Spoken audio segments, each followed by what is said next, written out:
So good to be with you, and welcome to your practice. In this sequence, I've been thinking a lot lately about downward facing dog. So we pretty much do down dog in every yoga class. But I often think we're not prepared for down dog quite efficiently, or we just don't realize how much is happening in downward facing dog. So I want to break down first a few preparatory poses for the upper body in down dog, and then to follow will be a video on preparing the lower body for down dog. But for today we're going to focus on how to prepare the chest, the shoulders, and the wrists for a stable and sustainable downward facing dog. Props that you might want to have around: 2 blocks and a strap. A belt would work in place, but you want to be able to loop it. And in fact, let's go ahead and loop it now just so you don't have to fuss about it later. So you want to be able to fasten it so it's not going to slip and open. And maybe the size of a watermelon. I'm ready for summer, thinking about summer fruits. Just a generous loop to begin. Something like that, guy. And then you can set it off to the side and then grab your blocks. We'll start with a passive chest stretch. And you can set the blocks up in a myriad of ways for this. We're going to do what's called supported fish. We've done this together many times.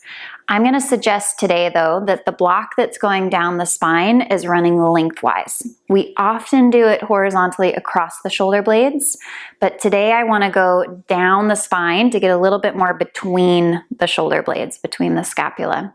And then the second block is a pillow for your head.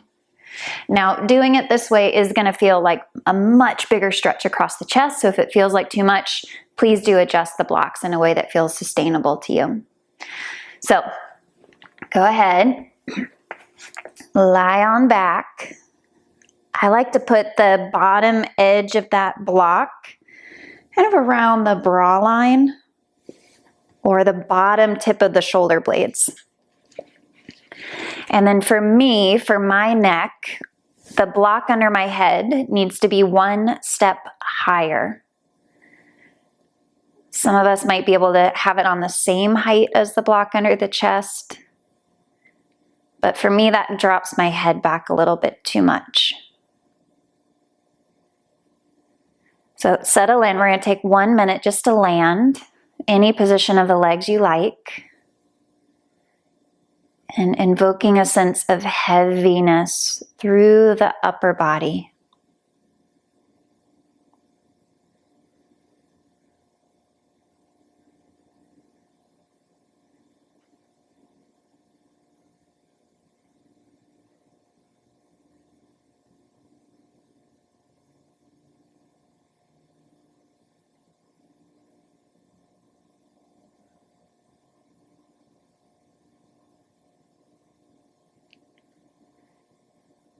Last few breaths to land.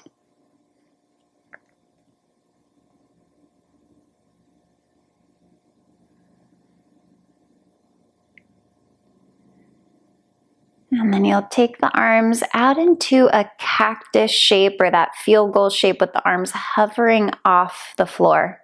So the elbows are more or less in line with the shoulders. The palms are turned up towards the ceiling. And then imagine if you've gone to the gym and done the chest press before, that's a similar motion we're going to do now. So imagining there's some resistance, like you had heavy sandbags lining the palms to the inner elbow. And you're going to press those arms towards one another, directly overhead, but not just flinging the arms through space. Again, there's an imaginary resistance as you draw the arms together or towards one another.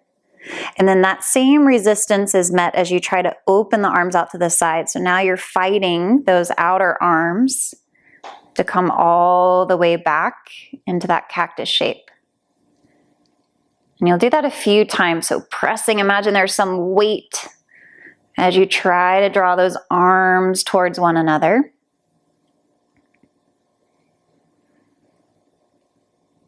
And then imaginary resistance on the opposite side, the outer arms I'm even quivering a little bit. My imagination is so strong today. And one more.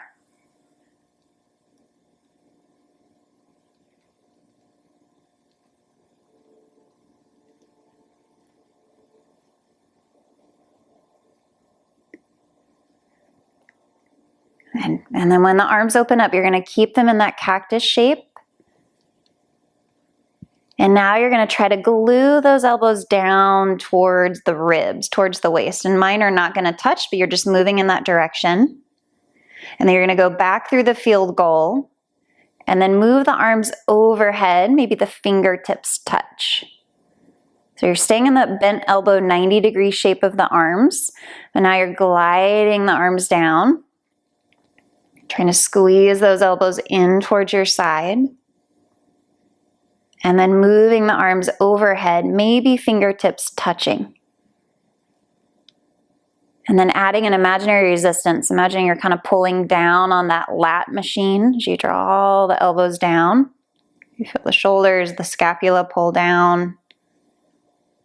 And then you don't want to just fling that weight back overhead, so you go nice and slow, returning the bar overhead. Okay, one more.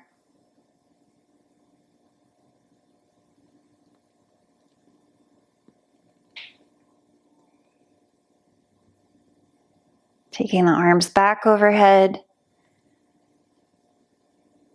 And then releasing the arms all the way to the sides and pause. And, all right, roll over to a side. Help yourself off the blocks. Ooh, you can move them off to the side for now. Hello, chest.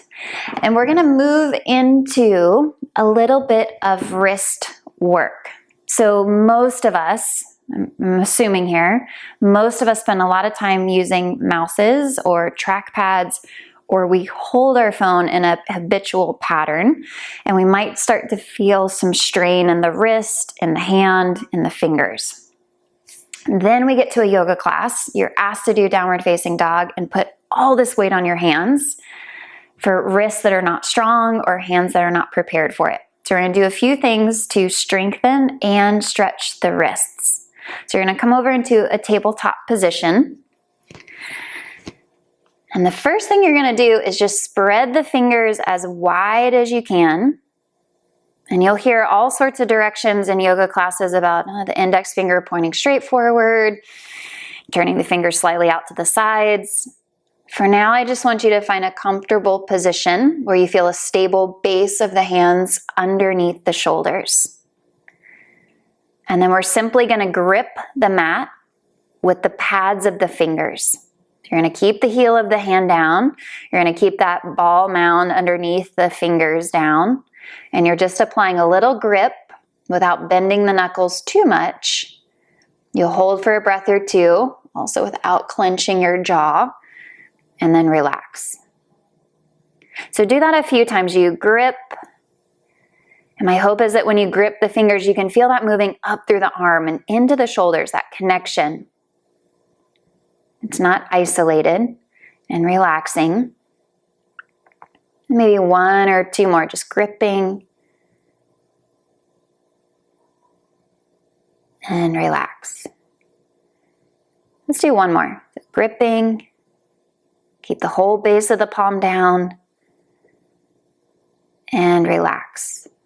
All right, then you're going to take the backs of the hands down onto the mat and turn the fingers in towards one another.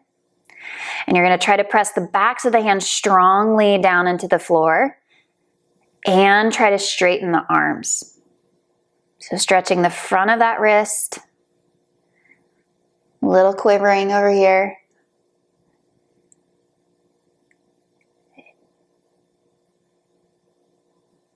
Good, and then take a break. Come off the hands. You can stand on the knees or sit back with the toes curled and just take some easy movements of the wrists.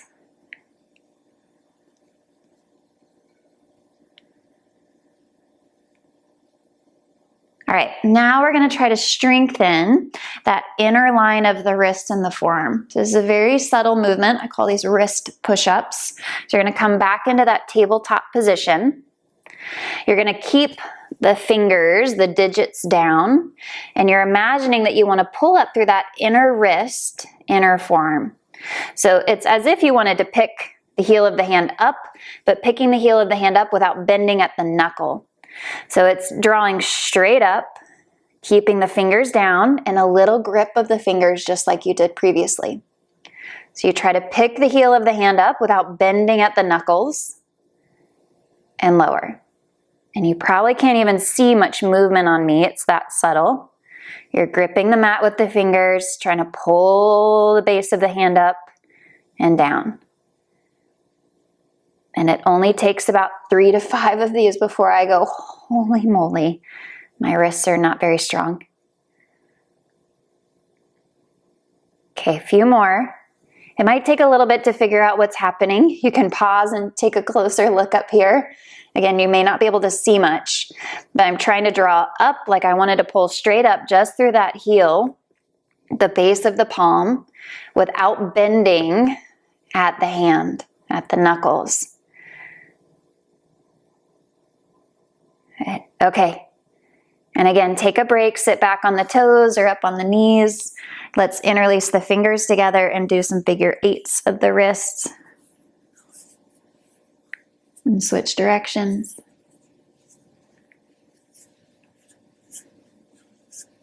Okay, one more thing for the wrists. So in down dog, we have the wrists in passive flexion. So you have the hands flexed and you're bearing all of your weight on the hands. But what is your active range of motion here? So we're going to test that. You're going to come back to tabletop. And now you're going to try to pick the fingers up and flex at the wrist. I'm laughing because mine barely go anywhere and they're just talking a lot. And then you put them back down. So without leaning your weight back, you're in your tabletop position. You try to pull the hands up and go for your active range of motion and flexion. And then down. And do that a few more times. Not bending the elbows, not shifting your weight back. Picking up and down. And now strengthening the top of the forearm, top of the wrist. And last one. Good. Okay. Sit back, grab your strap and the block and find a comfortable seat. I'm actually going to sit on my shins and put a block between my heels. So I'm going to sit on the block. The second block, or if you only have one, opt for using this block as our prop for the arm. So have it on your lap and then grab that watermelon strap. Watermelon strap. And you want it to be shoulder width. So it's going to go around the wrists out in front of you. And if you stretch the arms out in front of you, hopefully you can see that your arms are going straight forward from the shoulders. You might even make it a little narrower, just slightly narrower. Okay, so arms out in front. You want to be able to press out into the strap and have the arms at shoulder width, not wider. All right, once you get that set, the getting into it might be a little tough. You might have to talk to your props, whisper some sweet nothings to them. So we're going to try to put that elbow, or the blocks between the inner elbow, block singular, elbows plural, block between the inner elbows. The strap is around the wrists. So you're going to clamp down on that block and you're going to bring it with you as you lift your elbows up to the height of the shoulders. And then keeping the wrists firm, we've done a lot for the wrists. You're going to spread the fingers, spread the palms. You're going to press out into the strap with the wrists and squeeze in with the elbows. And I only need about 10 seconds here. I'm revealing to you my weaknesses. So you're squeezing in with those elbows, pressing out with the hands, and trying to do all of that without compensating through the spine. So can you drop the tailbone a little bit? Soften those front ribs. Try not to bite your tongue off. If those elbows are getting sleepy and they're lowering down, can you keep them up at the height of the shoulder? A few more breaths, pressing out into that strap, squeezing in. Are the front ribs popping forward? Do you need to soften them? Last breath. Oh. and let it go. Ay, Chihuahua. Feel those arms? So that is intended to strengthen the upper arms, the deltoids. You've got a front, anterior, a lateral, and a posterior. So you have 3 muscles that make up the deltoid. We could do that again, but for sake of time and probably for your own sense of joy, we're not going to do it again. So you can put the strap off to the side, but I love that one as a warm-up for down dog or any kind of shoulder work. Take one block with you, come back towards your tabletop, and you're going to put the block on the lowest setting, baby bear, lowest setting, and you're going to come down onto your elbows, and you're going to hug that block with the palms. So you're not squeezing it with the fingers, but the palms are pressing in. And then I want to keep my hips over my knees, so you could do 2 things. You could walk the elbows forward so the arms extend, or you can walk the knees back so the arms extend. But we want to keep the hips more or less over the knees, but have the arms go forward like you're doing puppy pose. And then you're going to lower your chest and lower your forehead to the ground. And if it doesn't quite make it, you're going to grab a blanket and put it under the head. And then you're pressing in with the palms to engage the biceps. And we're going to bend the elbows, lift the block off the ground, and you're going to bring the block towards the upper back. It might touch, it might not. And then you'll lower it back down to the ground, going nice and slow.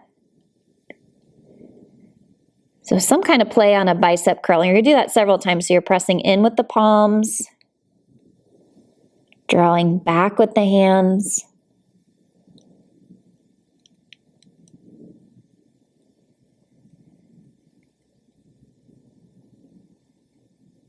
Good. After a few of those, you're going to continue with the motion, but you're going to leave the block on the ground.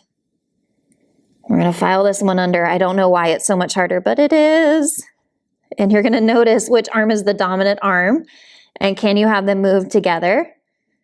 Or is one arm just completely taking the charge? Still imagining you had that block there. So keep the wrists firm. Woo! One more.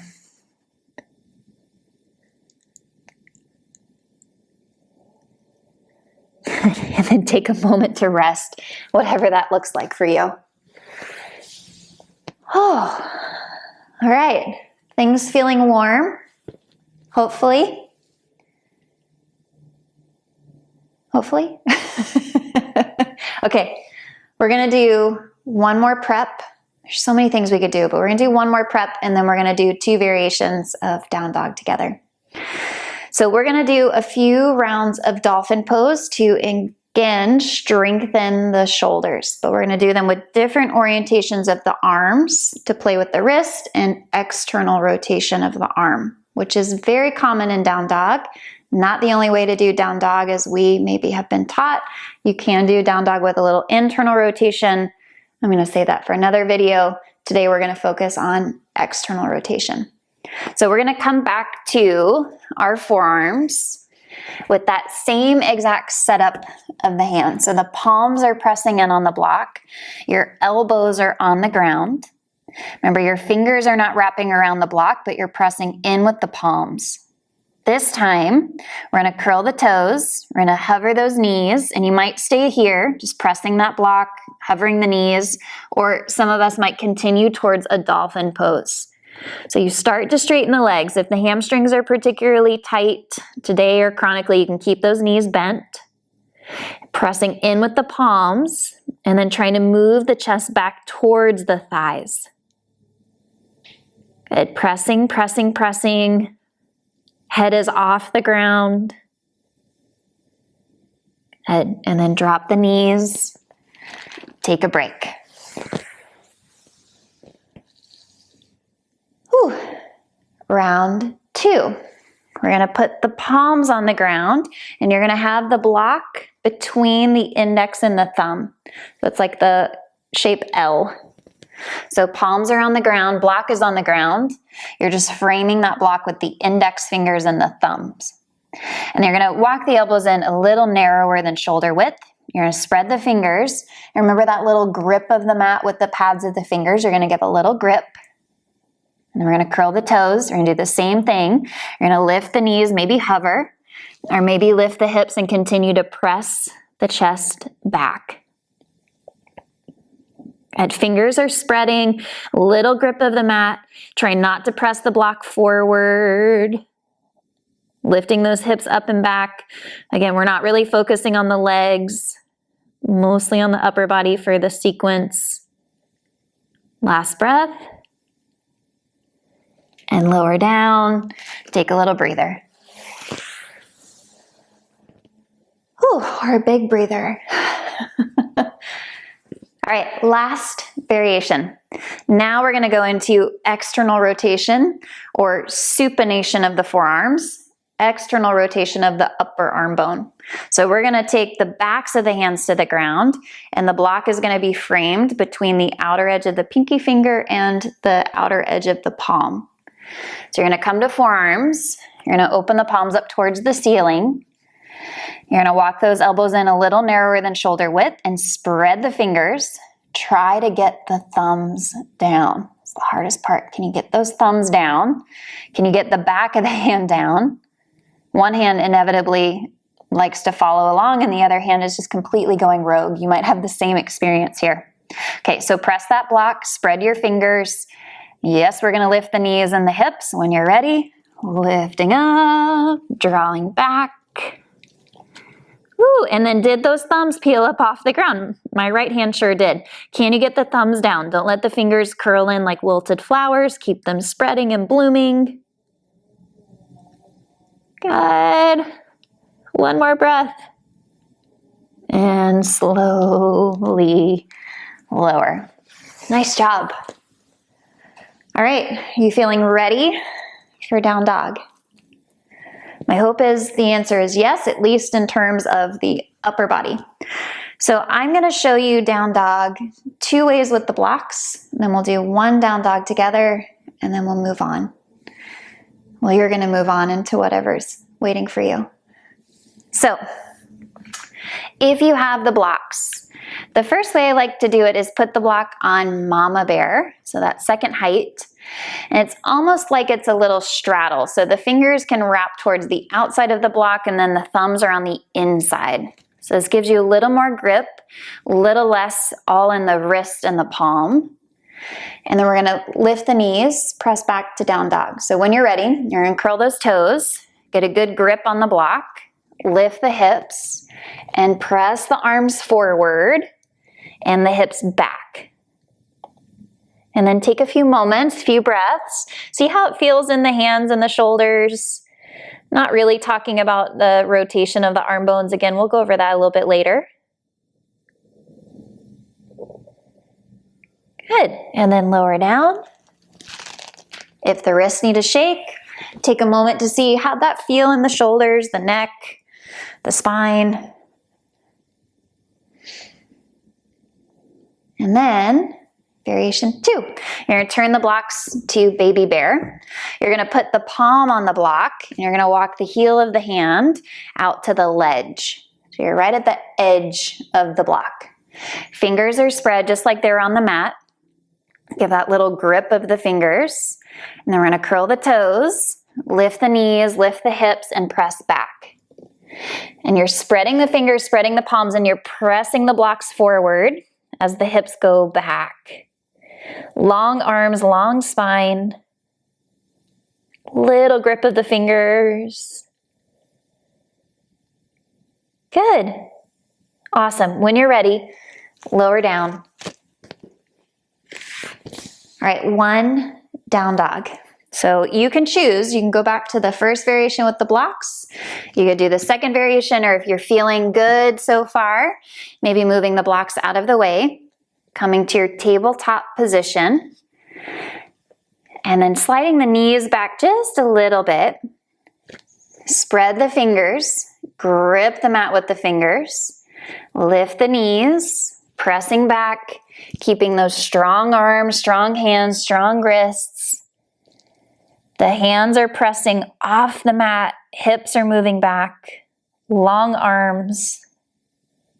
Relax the head between the biceps. One last breath. And then lower down. All right, how are you feeling? I know we didn't cover a lot of the details of what's happening in downward facing dog, but I'm hoping this feels like a nice warm up, a nice little exploration of how to get some of those muscles activated to feel a little more stable in your down dog. And then in the future, we'll go over what's happening in the arms, maybe where should I try placing my hands, or what are some modifications if down dog's just not working. So to be continued, but please use this practice anytime you're warming up for a practice, or you've just been at the computer all day and you need a little bit of that engagement through the upper body. And thank you for being here. As always, thank you, thank you, thank you. And until I see you next, be well.